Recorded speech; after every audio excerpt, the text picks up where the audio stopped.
பங்குனி மாசம் நல்ல இளவேணிற் காலம் பழனிக்கு வந்தா உன் தெய்வீக யோகம்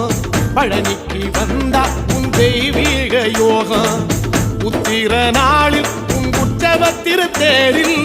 சிங்காரமாக உன் அலங்காரம் கண்டே அலங்காரம் காண நான் ஆனந்தமானே கைலாசன் மகராசா உன் வாசல் வந்தேனே குளிரான பன்னீரால் அபிஷேகம் கண்டேனே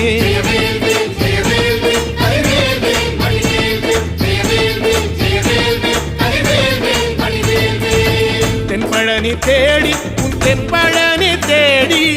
திருநீரு பூசி நான் ஓடோடி வந்தேன் திருநீரு பூசி நான் ஓடோடி வந்தேன்